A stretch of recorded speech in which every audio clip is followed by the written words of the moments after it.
Because some of them will just, I mean, you guys will hopefully realize this too, that you just don't have to live like this. It's like, you know, like you can fix this. Like you can feel better on a day-to-day basis. Like the sun can be a little bit brighter. You can be a little bit happier. You can just enjoy things more.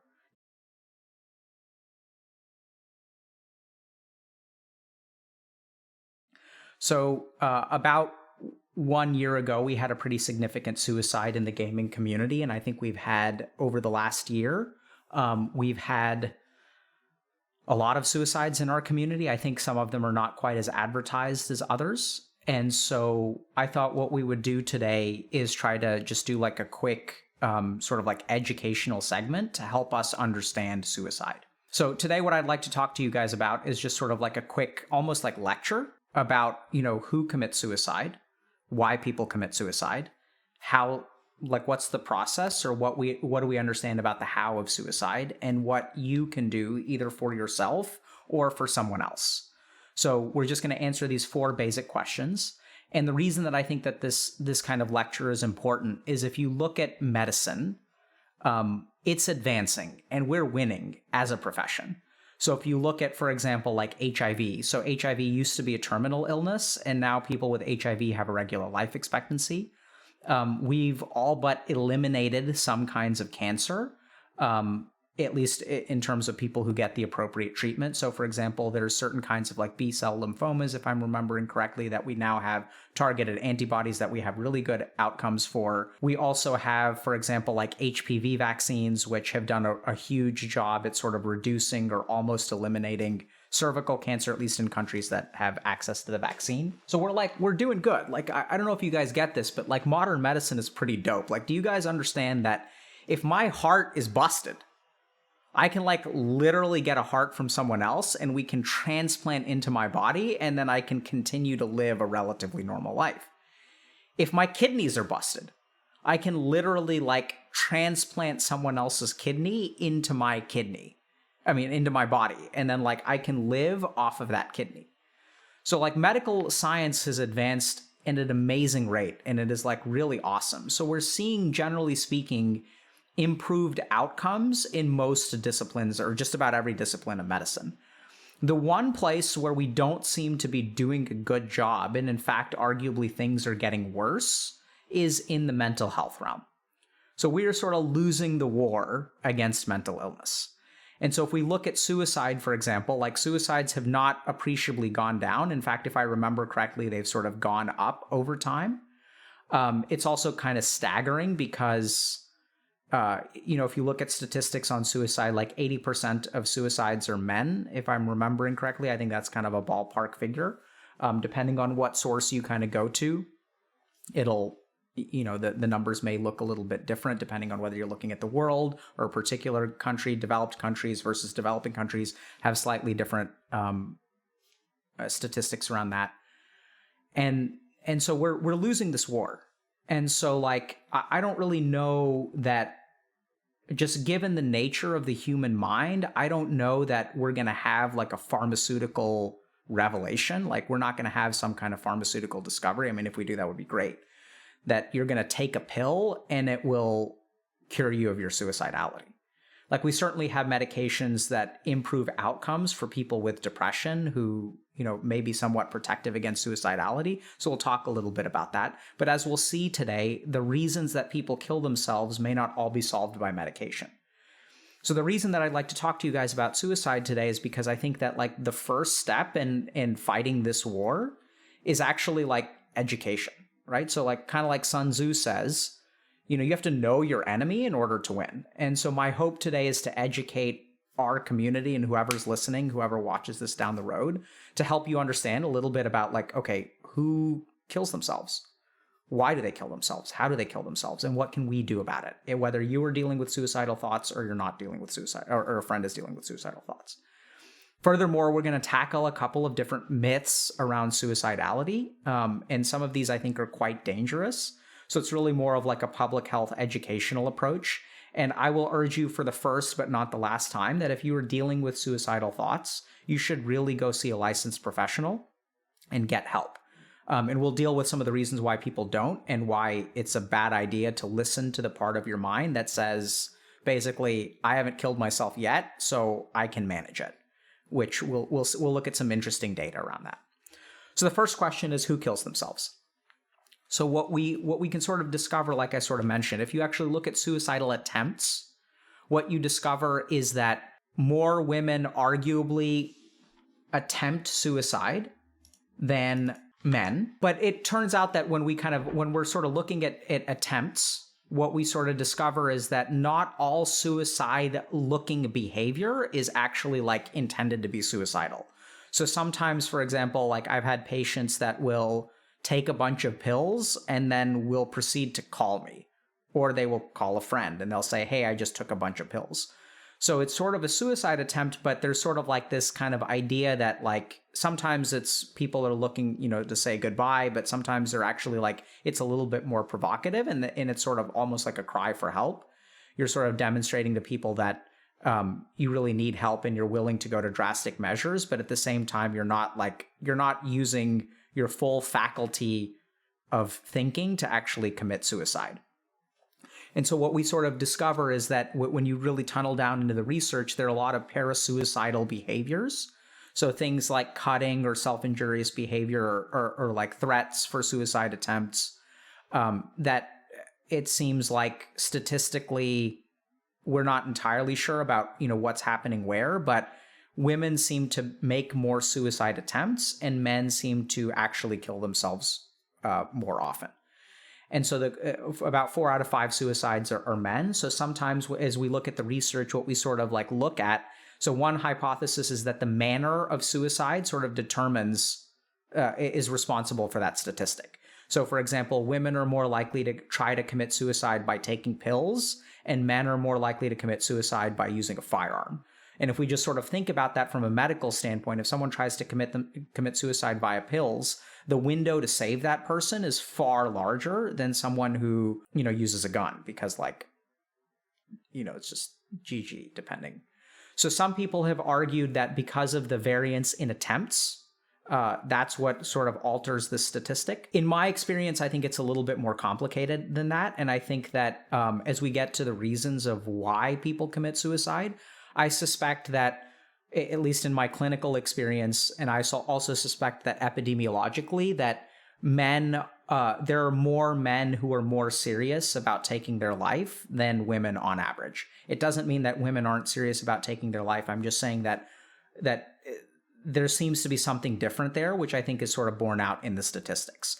Could it have to do with just the manner, and psychologically both genders are exactly the same? It's completely possible. In fact, there's good evidence for that theory. My experience as a clinician, and we'll get to the kind of the why, and we'll sort of see that suicidality also is not necessarily due to psychopathology, which I know sounds weird, but not all suicidality is due to mental illness. So let's talk a little bit more about who commits suicide. So, men tend to be more, 4 out of 5 are men. I think we're seeing a rise in suicidality, like in younger populations as well. Just as other kind of interesting examples, one is that there's a black box warning on antidepressant medications called selective serotonin reuptake inhibitors, that for the few weeks after you start taking an SSRI, adolescents especially are more likely to commit suicide. So there's something really interesting there that, like, if you kind of think about, the mind of someone who may be suicidal, you may have thoughts, but if you're severely depressed, your low energy level and your lack of motivation combined with the suicidal thoughts is almost like a protective mechanism, that you may want to kill yourself, but you have such low energy or your motivation is so low that you never actually get up off your ass and make an attempt. So there's a really interesting phenomenon that's been observed when you actually treat someone with depression or treat adolescents with depression with medication, is that there's actually a temporary spike in suicidal behavior, which suggests that, and the best kind of theory that I've heard is that this spike actually happens because you're sort of dealing with that motivation first. So people actually get a little bit more energy, but the suicidal thoughts take longer to treat.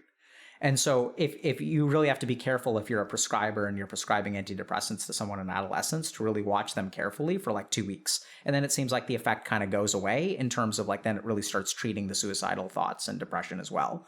But it's a really interesting thing for you guys to be aware of, that if you're starting antidepressant medication, so here's kind of like the first kind of like PSA, is be a little bit careful, because there may be something weird going on in the suicidal thoughts. I don't know if they become stronger, or you may actually feel like a little bit more motivated to act on them, which is kind of weird, right? So it seems like younger people tend to be committing suicide more often. So it seems to be getting slightly worse. And it seems to be men more than women. So when we look at something like the gamer community, we don't really have a good idea about, what the suicide rate is specifically in our community. At least I haven't seen any convincing research in that. We don't really know, but hopefully over time we'll learn more about that and we'll figure out how to intervene a little bit better. So now what I'd like to do is actually screen share for a minute. And we have an awesome, one of our coaches is actually a suicide researcher. And so he's done awesome work as a coach and kind of does research on the side. So he put together an awesome presentation to educate our coaches. And what I'd love to do is, he goes by James. So James has done an awesome job of putting together this presentation. And so what I'd love to do is share like 1 or 2 slides from the presentation with y'all. Okay. So let's kind of start with this. So suicide is the 10th leading cause of death in the United States, with about 50,000 people dying by suicide. I think this number has actually gone up a little bit since the presentation was made. This is the key thing. So when we talk about like who the audience is of people who watch stream and who Healthy Gamer reaches, we tend to reach people who are like, hopefully like 13 to 40 for the most part, but a lot of parents watch our stream now too. So when we think about, what is the most likely thing that will kill you, I think it is probably accidents is number 1 for the leading cause of death. And number 2 is suicide. And so if we kind of look at like, this is an important graphic. So trends in the leading cause of death over time in the USA. So this is USA specific. What we kind of see is, like I was saying earlier, like we're winning the war against like stroke, heart disease, cancer. But suicide, I don't know if this is an interesting, I'd have to double check this particular statistic, whether this is a 33% increase because the causes of death of other things are getting better. So the percentage increase is higher. But generally speaking, I think suicide has been increasing over time, which I feel pretty confident to say. The next thing that we're going to kind of talk about, so that's sort of like who commits suicide. So, we need to be really careful about that in this community. The next thing that I want to talk about is why people commit suicide. So this is going to sound kind of weird, but there are many reasons why people commit suicide that may not necessarily have to do with psychopathology, okay? So there's a great paper by a guy named Maltzberger. So Maltzberger is like a great suicide researcher. And so if you actually sit down and you talk to people who are have tried to commit suicide or are thinking about suicide, and I've sort of definitely noticed this as a clinician, what I was really shocked to discover is that the reasons are not necessarily mental illness. So we sort of think about mental illness as the number 1 cause of suicide, and I think that that's probably reasonable. And yet, I know it sounds kind of weird, but like psychopathology isn't necessarily the only cause of suicide. And what I mean by that is that if you actually talk to people, what you'll find is there are all kinds of reasons. And some of them have to do with like, self-worth, which is that like an organic brain disease? I'm not really sure. Sometimes suicide has to do with like not having a way out, for lack of a better term. And so suicide sort of serves as an escape. And so I think we have to be really careful about sort of assuming any suicidal behavior has a root cause of mental illness. Because if we misdiagnose that, if we assume that everything is mental illness, what I think we end up doing is like we're going to leave out and we're going to lose sight of a lot of important reasons why people kill themselves. So as a clinician, what I'd like to do is kind of start with this idea, okay? So the first thing to understand is that suicidality is not an illness. It's actually a symptom, okay? And so what do I mean by that? So if we think about like fever, for example, like fever is not an illness. It's actually a symptom that can have all kinds of different root causes. So if I have a fever, maybe I have a lymphoma. Maybe I have a cold. Maybe I have COVID. Maybe I have lupus. there are many different diseases that lead to fever. And so in that way, if I have suicidal thoughts, there are actually many different reasons why I may feel suicidal. So for example, one reason is psychopathology. So what we mean by this is we know that there are some kinds of mental illnesses, right? So we know that there are things like depression, or actually this is incorrect. Major depressive disorder is better, right? So there's like major depressive disorder, bipolar disorder. We also know that you have like things like addictions. Sometimes you'll have things like schizophrenia, right? And these are like arguably biological, organic malfunctions in your brain that lead to a malfunction in your brain that sort of allows you to create suicidal thoughts and potentially act on suicidal thoughts. But if you kind of, another really interesting thing, and I don't know that this mechanism is the same. So like this is what Maltzberger calls loss of the ideal self state or broken life dream. So some people will have like, let's say like aspirations, right? So they say like, I want to be this or I want to be this. And something will happen in their life where they feel like their life has become broken and irreparable. And if you really talk to them, so a lot of people will assume that this thing from a mechanism standpoint is the same as major depressive disorder. But as a clinician, what I oftentimes find is people who have major depressive disorder will become depressed even when nothing is wrong. So especially when I've worked with people who are like suicidal, sometimes I don't actually like, do they qualify as depressed? Absolutely. But sometimes they don't really respond to medications. And what it really is like their perception of life has become so shattered that they don't believe it is worth living. Now, this further gets complicated that sometimes this can actually trigger a major depressive episode. But it's not that the major depressive episode is like shattering your, it can actually go both ways. But I know it sounds kind of weird, but in my experience, sometimes as someone like, so for example, I was working with a particular person who was accused of sexual harassment and was essentially like fired from their law firm or put on suspension. And it was sort of a situation where it was kind of like guilty until proven innocent. They were sort of ostracized. It turned out that, they didn't actually do anything inappropriate, but their life was sort of shattered. Like they had lost their job, like they had lost the respect of their colleagues. And so like this person's life had fallen apart. I don't know that this was actually the result of an organic brain disease. I don't know that the cause was like a neurochemical imbalance, but it really feels to me more like a broken life dream. There are other kinds of weird psychoanalytic sort of stuff, but other causes of suicidality are going to be sudden defense breakdown. So what do we mean by this? So sometimes we have something called chronic suicidality. And what that means is like I have, I think about killing myself. And even though I think about killing myself, there are a lot of things, like a lot of people, so suicidal thoughts are remarkably common. I think something between like 10 and 30% of the population has suicidal thoughts or has had suicidal thoughts at some point. And so if we kind of think about it, suicidality is actually like a balance between pro-suicidal factors and anti-suicidal factors. And we'll get to that in a second in terms of how we deal with suicidality.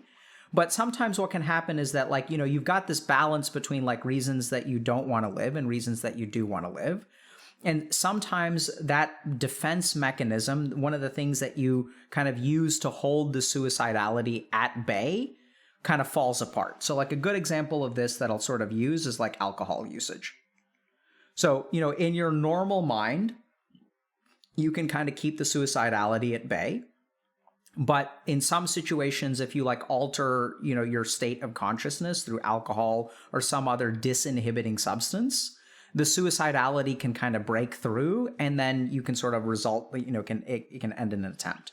So I know it sounds kind of weird. It's not necessarily like, you can say that addiction is like an organic disease, but alcohol in a temporary sense, this isn't an addiction. This is just like, I can be not addicted to alcohol, use some mind-altering substance, and then it causes something in my psychology that keeps the suicide at bay from like it kind of breaks down my defense mechanism and I end up acting.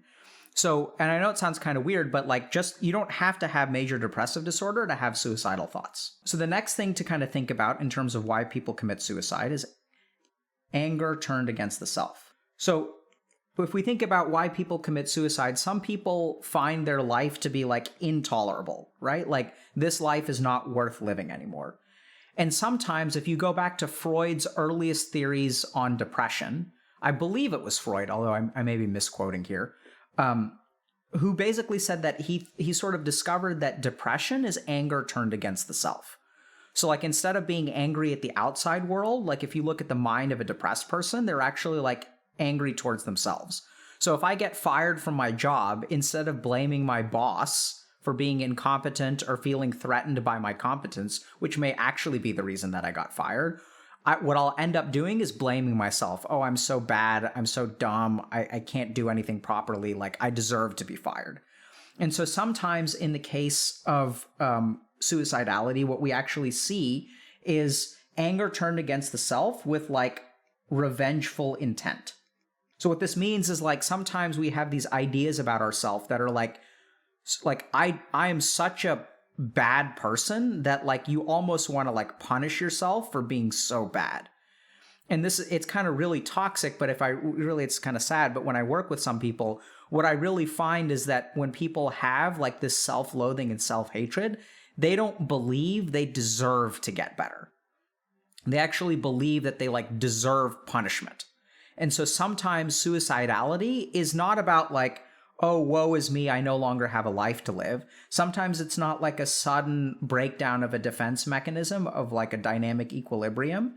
And sometimes what it is like, I deserve to kill myself because a POS like me doesn't deserve to be alive. And so what we can kind of see is as I've talked to people, you know, I'll have someone like in the MDD camp who, for example, is like, has a happy marriage and has a stable job and has like kids who love them. And despite all of these positive factors, they'll still be suicidal. And so when I kind of see that, like that's when I really think about like, this seems to me like a malfunction. This is not supposed to be the way that this person isn't supposed to feel that way, right? So if we think about a brain malfunction, it's like your brain is not thinking the way that it's supposed to be. But as you actually spend time with people who are suicidal, what you actually find is that some people, like, it sort of makes sense that they're suicidal because their life really has fallen apart. They really don't believe that there's anything worth living for. And we may call that depression. They may get diagnosed with depression, but I don't know that this is like an organic brain disease. It's sort of a chicken or egg situation, or like the brain and our psychology is complicated. And sometimes it's not that like life isn't worth living. So this is sort of like life isn't worth living. Okay? And then over here, what we have is I don't deserve to live. You guys see how like these thoughts are different? And over here what we have is I'm suicidal despite life being great, right? And so these are very different buckets in terms of what goes on in the mind of the person. And then like, you know, as we kind of go to other options, so like here's another kind of like psychological manifestation. But I'd kind of say that another one is intolerance of humiliation, shame, or envy.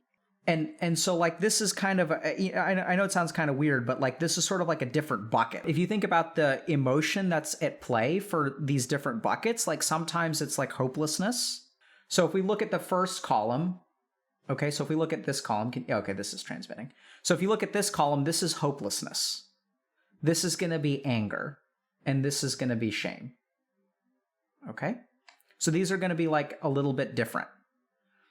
So the point here is that when we're thinking about, you know, why people want to kill themselves, you know, and what is the nature of their suicidality, what we sort of arrive at is that there are actually like a number of different reasons, which are not all the same.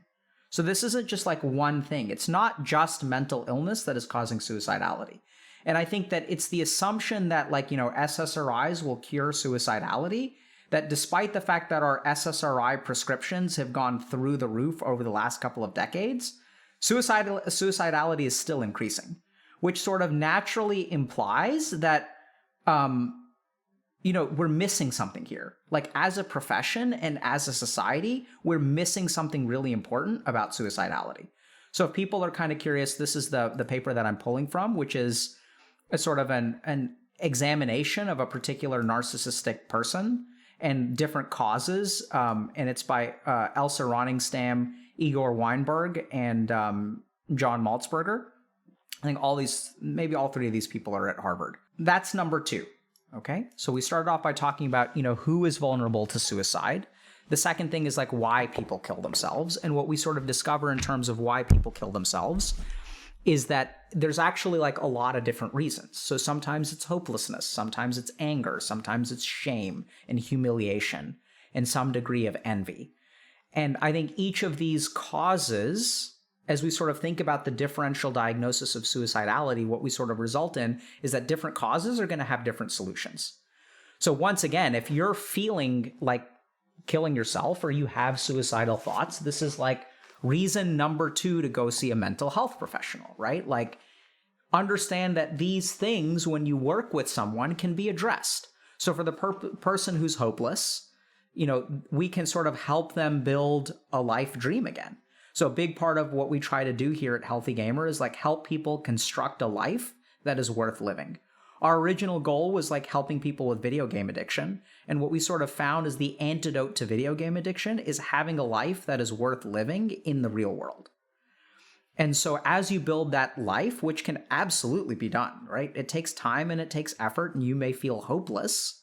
But like with a little bit of help and with a little bit of an intention, you will be amazed at what you're capable of. The biggest thing about people who are hopeless is that they don't exert effort, right? And so you can even beat yourself up over that. So there can be some amount of hopelessness. There can be some amount of anger and self-hatred. I don't deserve to live. I don't deserve to be happy. And so that sort of has a different solution as well in terms of like learning how to gain compassion, right? So sometimes we'll teach like particular meditation techniques that can help people like learn how to love yourself and learn how to forgive yourself. There's a lot of stuff about this in one of the dr.k guides around, Anahat chakra meditations and things like that. So like there are different antidotes to that. There's also things like shame and envy, which those tend to be some of the hardest things to deal with. Like they require a lot of self-reflection because it's sort of like, there's some amount of, hopelessness is something that we want to fix. Anger is something that we want to replace with compassion. Like we sort of want to do that.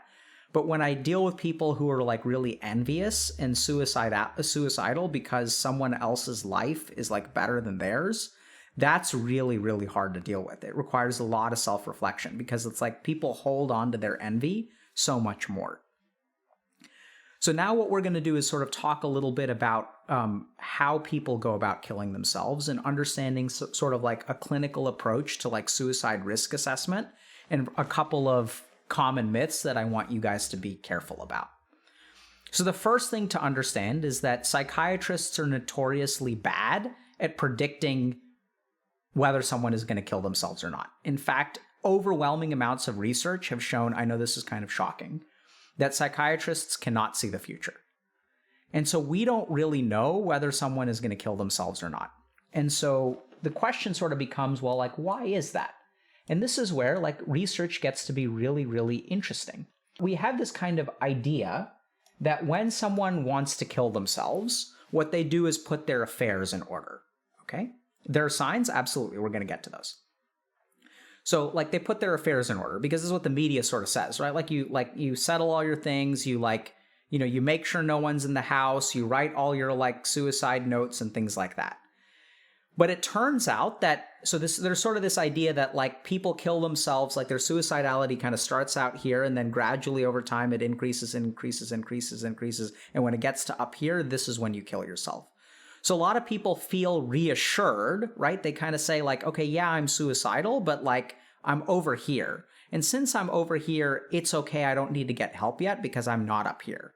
And I'll know I need help when I start to feel worse and things like that. So there's sort of this myth that like suicidality builds up over time and people like make a calculated decision to kill themselves. Whereas if you look at the data, what you actually find is if we look at the decision to make the most recent suicide attempt, the most common is that like, I don't know exactly what the y-axis is here. It may be number of people. So if you look at like, let's say this is like 30 people who tried to kill themselves, what you find is that 12 out of the 30 people decided to make the attempt within 1 minute of the attempt. The vast majority of people decided within half an hour or within 2 hours to make the attempt. So what we actually discover is that like most of the like attempts of suicide are actually drastically impulsive decisions. And what we actually see is out of this sample, no one was planning suicide for more than 3 days. Right? So like what this means is that if you guys have been struggling with suicide for a long period of time, and you think to yourself like, oh, like since I'm not planning it, I don't need to be worried. I know it sounds kind of weird, but you should absolutely be worried because what the data actually tells us, if you take people who tried to commit suicide, who survived, and you ask them, this is how this study was done, when did you make the decision to kill yourself? The vast majority was like within 60 seconds. And so this is kind of another thing to kind of look at. So if you look at suicidal ideation over time, okay, and this is people like checking their suicidality like 4 to 8 hours apart.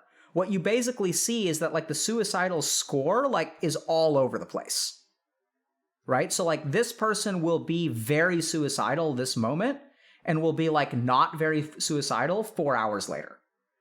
So basically like the key takeaway here is that the first important myth to address is that like if you're telling yourself that because you're not planning to kill yourself, you are safe, that's something you need to be really careful about. So what you want to really do is go see a clinician either way. Like if you've been dealing with suicidal thoughts for a long time, I know it sounds kind of scary, but like you just never know. Like when we come to that sudden defense breakdown, you never know when the stars will align and like something will crack through and you will actually make an attempt.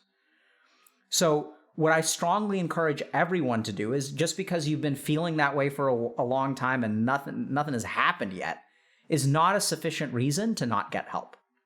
So even if you feel like if you have it under control, if you feel like, it hasn't happened yet. So there's a famous saying from the stock market, like people in finance will say that the stock market past performance is not an indicator of future gains, right? And I think that's absolutely true of suicidality as well.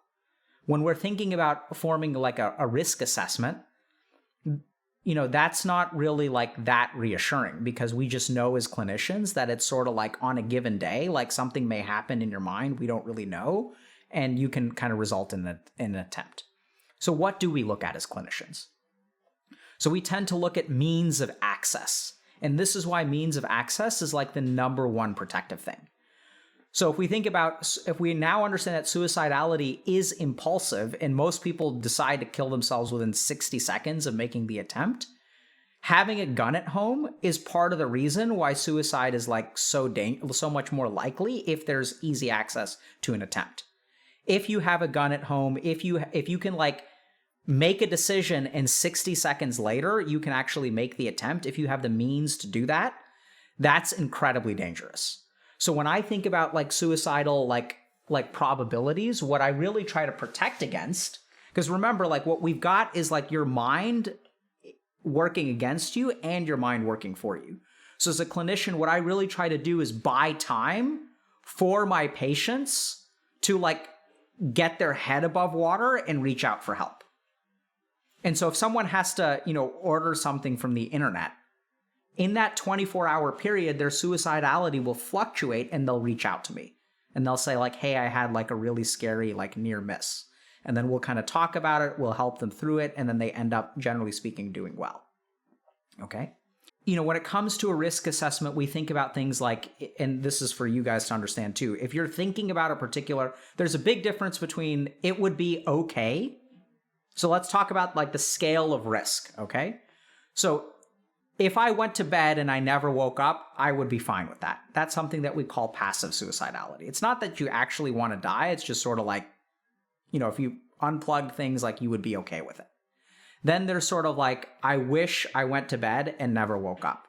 So at that point, it's sort of like a desire, but it's not really like an intent, right? You're not trying to not wake up. It's just like we move from a passive suicidality to like sort of a wish. And then the next phase is like, I actually don't want to wake up. Like I'm going to try to not wake up, right? So then we sort of cross over into intent, which is like scarier. And then like the scariest thing is like plans and then means. So then like if you kind of think, okay, I am going to not wake up in this particular way, right? So like once you start to think about a plan, that increases your risk of a bad outcome. And then once that plan becomes available, that's when things get really scary. And it's usually towards those like later stages that we sort of really think about things like hospitalization. Just another important reminder here that like you should not be using this risk assessment to determine whether you should go see a clinician or not. If you were anywhere on this axis in any way, you should get a professional evaluation. Because we know how to ask questions that will sort of help us figure out where you are. Because I know hopefully you guys, if you guys have been watching the stream for a while, a big part of this problem is that people don't know what's in their mind, right? The whole point of this stream, if you think about like how do people benefit from coming on stream, watching stream, it's that we help you understand the things that you are not aware of in your mind.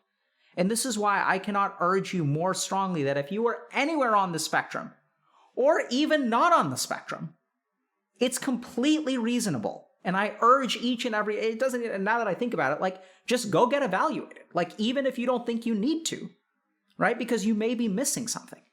And the other reason to go get evaluated or reach out for treatment, I know this sounds like absolutely crazy. Like it sounds absolutely crazy. Is that you don't have to live in this mindset. So for people who are chronically suicidal and think about never waking up again, you don't have to live that way, right? So like there are trained professionals whose job it is to help you through that stuff. And this is the really crazy thing, right? Is like our mind does this really stupid thing where it's like, if I can't figure it out, no one can figure it out. It's like, I've been dealing with this for a long time. I've read so many books. I've watched so many YouTube videos. I haven't figured it out. So like, I don't think anyone can help me. I'm unhelpable. Like they can help other people, but I have tried really hard to figure this out and I haven't been able to. So I don't really think there's any point in seeing a professional. Be careful, because if you have that thought, if you think there is no point, that is actually, you should do the exact opposite. If you think there is no point to see a professional, you should actually go see a professional. If you're on that axis, you should absolutely go see a professional, right? And we'll get to this in a second in terms of like what you can do, or I guess we can. So now like moving on to like point number 4 is like, what do you do in this situation, right? So the answer is going to be like sort of a broken record here, is like you go get help. So like in the same way that if you've got a flat tire, like maybe you know how to change it to yourself, but if let's say your engine is busted, right? Like you go see a mechanic. Like there are, as human beings, we have a society, we have a community, and we have a diversification of our labor pool.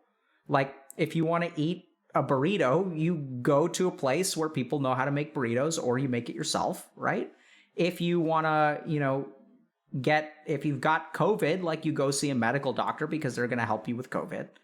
You go to the appropriate person for the appropriate thing. And if you're dealing with feelings of hopelessness or suicidal thoughts, the appropriate place to go, because there's a profession of people whose job it is and who's been spending years of their life to train and get good at helping you. So you should go see them, right? And be careful about all of the reasons that your mind may populate. And if your mind populates these reasons, then you should really like notice that and recognize that this could be a part of like the negative process. So if your mind is telling you there's no point, if your mind is telling you that you don't deserve help and that you deserve to feel this way because you're such a POS and you Like other people deserve help, but you don't deserve help. Like that's like, just recognize that and then don't give in to that. So I know this sounds kind of weird, but I encourage all of y'all to really think about what is it that dictates your life. Do you want to live a life that's based on like what your emotions tell you? And I know it sounds kind of weird, but based on what your thoughts tell you? Because the mind is just a thinking machine. It just generates thoughts. It generates all kinds of random crap. Like your mind will say like, I want a burrito, or it'll say like, I want to play Dota, or like, I don't want to do this. And do you want to listen to your mind? So be careful, right? Because sometimes you want to listen to your mind and sometimes you don't. But you don't want your mind and your emotions to be in control of you. You want to be in control of them. So the last thing that I'm going to kind of talk about is like, this sentiment that you can handle it is not a sufficient reason to, this is not the last thing, this is the second last thing. The sentiment that you can handle it is not a sufficient reason to not see a mental health professional. Because it's just dangerous. Like statistically, it's very dangerous. So the last thing that I'm going to talk a little bit about is like how to help someone else who is dealing with suicidality. So this is really tricky because a lot of times people in our community are like good people and you try to help other people out, which is awesome, right? Like we love that. It's part of the reason that we're here. Like our Discord has a lot of people that try to help each other out. Our subreddit has like people posting about their problems and like other people post on the subreddit to try to support them. It's like fantastic. Like it's really great. It's beautiful.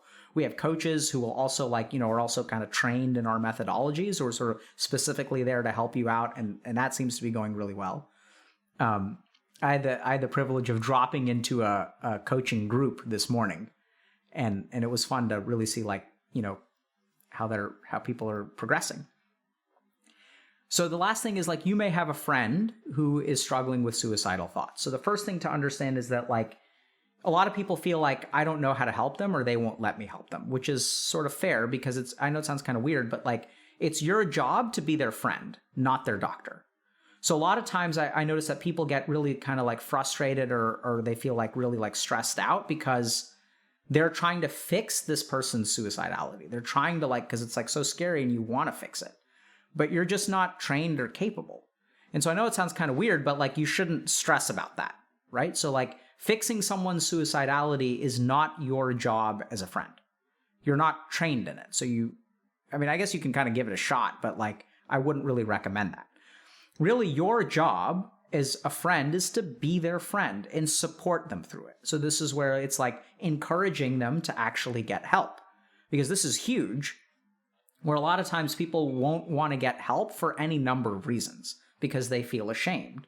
So like, you can kind of support them through that. Sometimes it's like practical, like, their mental is not functioning properly so that like they just don't have the wherewithal to like sit down and like call around and try to find an appointment. So you may be able to help with that. Like it's kind of crazy, but you could ask them, hey, would you like my help in making an appointment? Like, because 60 minutes from now, like you could have 2 appointments. We can make, 1 phone call every 6 minutes and we can make 10 phone calls. And out of those 10 phone calls, there's a decent chance that 20% of the people like will have availability. So it's going to be an uphill battle because in the mind of the depressed person, in the mind of the hopeless person, they may muster up the courage to make 1 phone call. But when they don't get an appointment, they kind of give up. So as a friend, you can help them get into treatment. You can encourage them to get into treatment. You can support them to get into treatment. The second thing is don't underestimate the power of being a friend. So while you may not be able to actually treat their suicidality, and nor should you try, don't underestimate the value of you caring about them, right? Because in their mind, remember that there's an equation between pro-suicidal factors and anti-suicidal factors. But like one of the things that you're doing there just by being their friend, and even like, I know it sounds kind of weird, but like, I'll even say this as a psychiatrist, like it's one of the most powerful things that I've like learned how to say. Like when I'm dealing with patients with trauma, they'll tell me about all this terrible stuff that happened to them. And it's like, we're 10 years later and I can't do anything about that. And just sharing how much I wish I could like, because really the cure for this person is for me to invent a time machine, go back in time and protect them from like that ever happening. That's the cure. And I wish I could do that, but I can't. And I'm actually completely powerless in this situation to like take that trauma away from them. And being able to share that with them, because like instead of like, you trying to help them, you're actually joining them in the hopelessness. And then what happens once you join them in the hopelessness is like both of y'all are down there together and y'all are hopeless together. So at least you can't change time. You can't change the past. They can't change the past either. But at least both of y'all are down there and like they're not shouldering that powerlessness on their own. You're helping them carry that powerlessness too. And so then once you kind of get down there in there with them and you say like, hey, I can't take this away from you. I wish I could, but I'd like to try to help you in some way. What can we do? What can we do? And that's really the most important question you can ask as a friend, right? And then like meet them where they're at and try to like help them. Like if it's sort of like, can I make phone calls for you? Can I help you get into treatment? Like, what can I do? What is it that you would like to do that you're not able to do? And sometimes it's like other kinds of things, right? It's like, hey, let's make phone calls for 30 minutes. And then like, we'll play like one game of League. And then like, after that, like we'll take a break and we'll make phone calls for another 30 minutes. And then like, we're going to keep doing that until you have 2 appointments. And then we'll, there's a lot that you can do as a friend. So remember that your dharma as their friend is to be their friend. It's not to cure them. And so be careful about what you're capable of and what you're signing up for. So let's actually start with kind of a quick summary. So today we're talking a little bit about suicidality and how to understand it. So we started off by talking about, who suicide affects, who has suicidal thoughts, kind of how that works. We sort of talked a little bit about how women may be more likely to attempt suicide, although men are more likely to complete suicide successfully. About 80% of suicides are men. We also talked a little bit about why that statistic may be different. So some of it may have to do with the means of suicidality, like women are more likely to try to overdose, which means that the window for medical intervention and the window to save that person's life is a lot greater than using something like a gun, which men are more likely to use guns, women are more likely to try overdose via pills. So we talked a little bit about statistics. I suspect that there's more to it than that. I think that there's something going on in terms of like why men are so much more likely to kill themselves. The second thing that we kind of talked a little bit about is like, why do people kill themselves? And as we sort of get into the mechanisms to recognize that suicidality is a symptom, it's not a diagnosis, and that suicidality is born out of all kinds of psychopathology as well as potentially like psychological complexes that are not necessarily a discrete medical illness, brain malfunction, or neurochemistry imbalance. So we talked a little bit about diseases like major depressive disorder, bipolar disorder, addiction, sometimes things like trauma, but also that when you actually sit down and talk to people with suicidality, what you discover is that sometimes they want to kill themselves because they don't feel like life is worth living, that their dreams have been shattered and they don't really feel like they can ever put things together again. Sometimes people kill themselves because they have an immense amount of self-hatred. And it's not that life can't be put back together. It's that they don't deserve to live a life that is like put together. Sometimes it's born of things like envy and humiliation and shame. And sometimes what can actually happen is we always sort of have this war going on in our mind between reasons to live and reasons to not live. And sometimes we can have acute events that will sort of shatter some of our defense mechanisms that help keep us alive.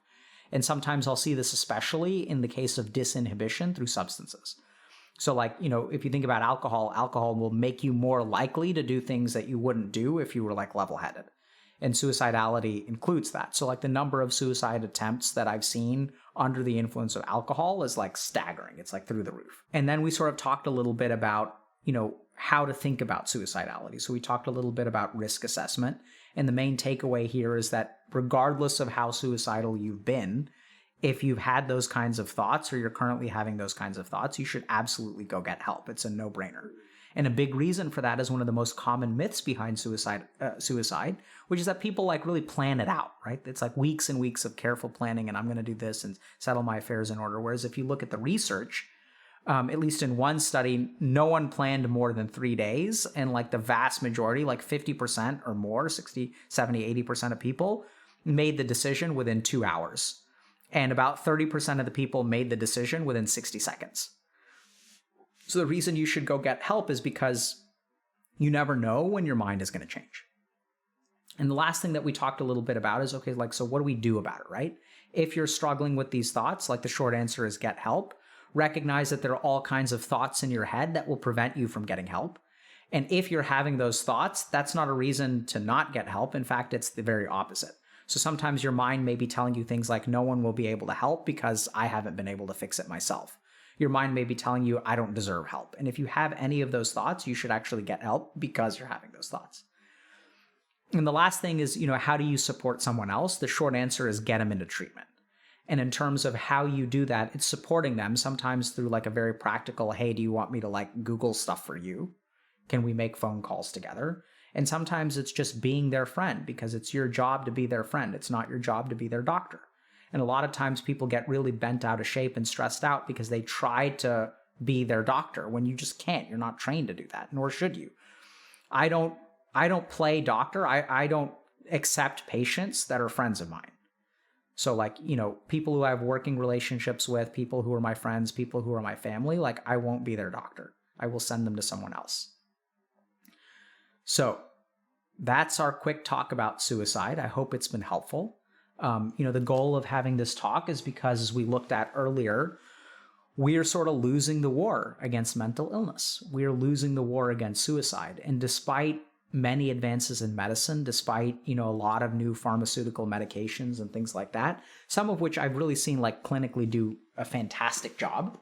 I really have seen some patients with depression who've tried like 5 or 6 medications and a new drug comes on the market. And it really does turn things around for them. So it's great that like we have all these advances, and at the same time, the suicide has like increased as a cause of death by like 33% over the last like 20 years, I believe. Whereas like, deaths due to cancer and heart disease and stuff like that have gone down by 20 to 40%. And so the first, we're going to start by educating y'all, right? So we as a community need to understand more about suicide. We need to understand like what it looks like, what it feels like, what to do with it. And I encourage all y'all to get some help because the most common thing that I hear from my patients who are reluctant to engage in mental health is like, I wish I had done this sooner. Because some of them will just, you guys will hopefully realize this too, that you just don't have to live like this. It's like, like you can fix this. Like you can feel better on a day-to-day basis. Like the sun can be a little bit brighter. You can be a little bit happier. You can just enjoy things more. You can actually live life with like more motivation, and like food can taste better. And all you have to do is just get a little bit of help.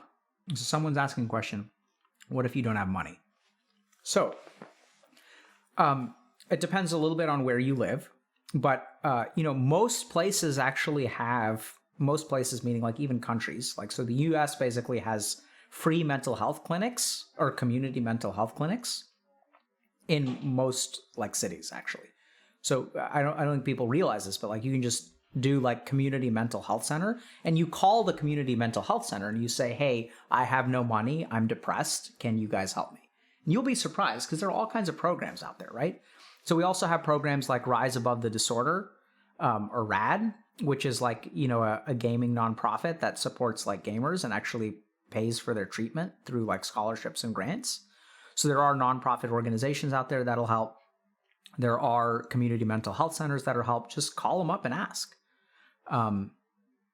So I wouldn't let that be a barrier. Okay, so what's a good way I can open up to a clinic or therapist about this kind of topic without making it seem like I am in immediate danger, but it is still a very serious ongoing issue? So it is their job. So my job as a clinician is to keep people out of the hospital, right? Like the hospital is like a last resort. It's not a first resort. And so I would say, just share that with them. Just say like, hey, I'm not in any immediate danger, but this is a very serious issue, and I'm afraid that you're going to think I'm in immediate danger. Just tell them.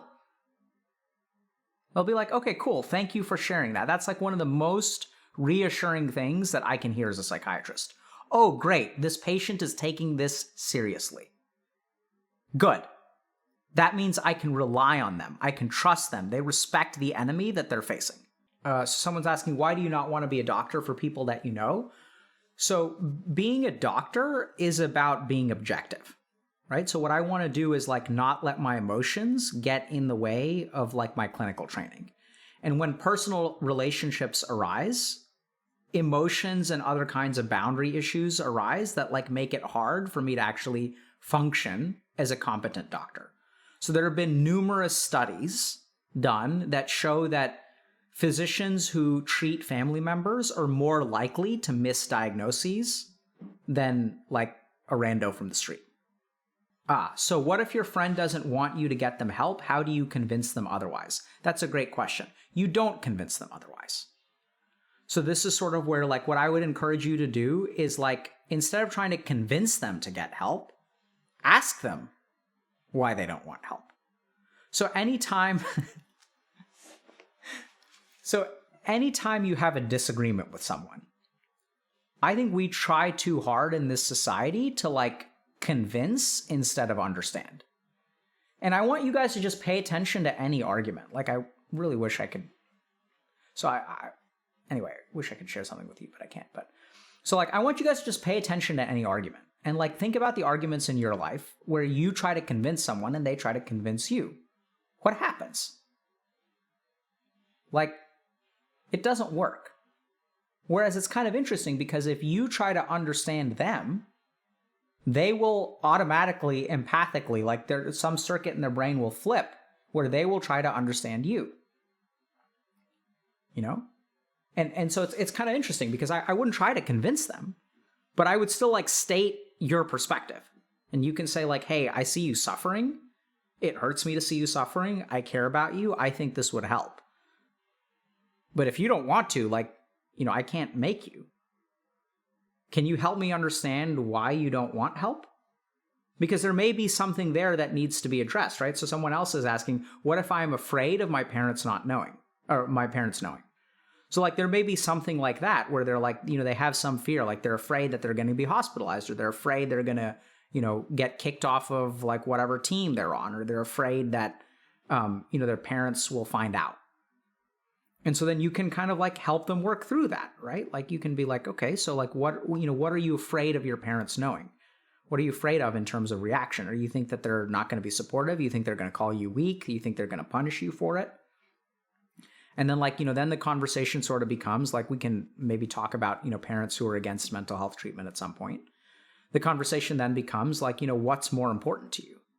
I know it sounds kind of weird, but like, you know, when I work with kids whose parents aren't supportive of mental health treatment, it's actually like really amazing to see what happens, because the kid actually like, we work to the point where like they can be strong about it.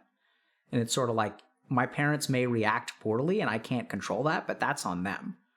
And I'm not going to let the opinions of my parents dictate the life that I lead. And that's hard. Like it requires a lot of like internal fortitude and support from the outside to get to that point where you can let your parents know. And sometimes we'll even coach people into how to have a conversation with your parents. So when you tell your parents, hey, by the way, like I want to see a therapist, they'll be like, you don't need that. And then like, once again, don't try to convince them, right? So you ask the question. You ask them like, what do you think I'm feeling and what do you think I need? And they'll be like, you know, and just listen. And be like, oh, okay, I see. So you think I'm feeling unmotivated because I got a B. How would you, so you think that I don't need therapy because you think this is just a temporary part of adolescence. If I were to tell you that what I'm feeling is very different from what you're describing, if I'm feeling something that's very different from what you think I'm feeling, would that change your mind about whether seeing a therapist is appropriate or not? It's kind of like a weird question, right? Because they're like, it's kind of a weird question. It's like a hard question to answer, because if they say, and then you may even get to therapy doesn't do anything. And then you can ask them, like, what's your, like, help me understand why you think therapy doesn't do anything. What do you base that on? Where does that come from? and just have a conversation with your parents. And then like, even I've had like, people working with super religious parents who will be like, you just need to go to church more. Like, mental weakness can be solved through God. So you can say like, okay, so what's your understanding about like why people like, why the profession of psychiatry exists? And then the answer can be something like, well, it's because people have gotten away from God. And then you can be like, okay, so do you think that like seeing a therapist necessarily means that I've moved away from God? Or can I do both? Like, what do you think about me trying it? And like just being open-minded and seeing what the deal is. And oddly enough, when you I've approached very religious parents in that way and found them to be, like quite receptive. It's bizarre, And even as a psychiatrist, like sometimes like they'll come into my office, right? And they'll be like prepared to do battle. And so you just listen to them. You can be like, yeah, like I completely agree. Would it surprise you guys that I spent 7 years training to become a monk before I became a psychiatrist? I actually agree with you that a lot of the reason that mental health is getting worse in this country is because we've lost some element of spirituality. And I think that like God gives us like a lot of options, right? Like, and so we should use everything at our disposal. It's crazy. Like they'll be like, and I'm like, do you guys think I'm evil? You just ask them. And they're like, no, you seem like a nice guy. And I'm like, okay. So like, how do you guys feel about your son coming and seeing me once a week for an hour? And then we're just like going to talk about stuff. And they're like, okay. And I'm like, you guys can come once a month too.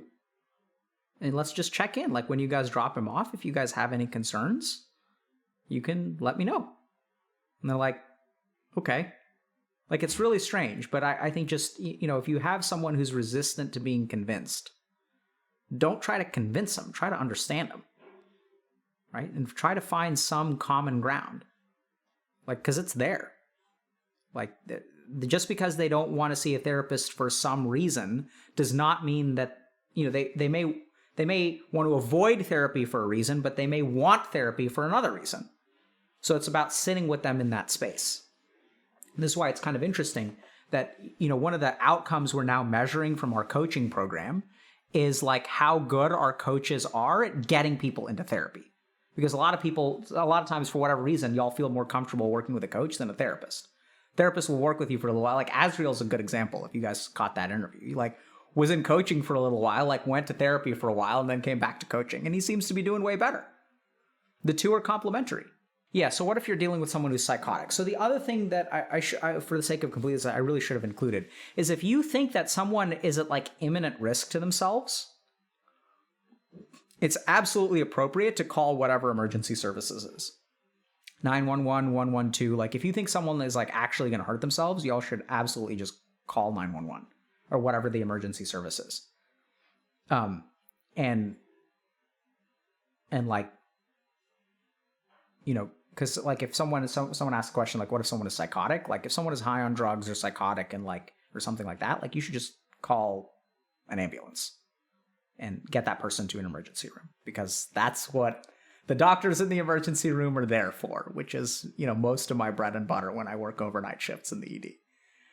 And it's really fantastic. Like, I'm so glad that, someone picked up the phone and like made a phone call, because they're going to come. I mean, there's a decent chance they're going to wind up in the emergency room either way. And it's just going to be like, if their friend called, then we've got a good shot at saving this person's life. And if no one calls, then we have less of a shot at saving this person's life. And I can also say that, I would say 90% of people that get hospitalized are grateful that they were hospitalized when they leave, in my experience. I wish it was 99, but honestly, it's 90. 10% of people really dislike it. Yeah, so someone's saying, I feel like I'm where Reckful was the day he died. I don't know where to go. Seriously, dude, I'd pick up a dude or woman or, whatever you identify as. I'd pick up the phone and I'd call 911. If you guys are where he was, you pick up the phone and call. Seriously, that's the only answer if you're where he was.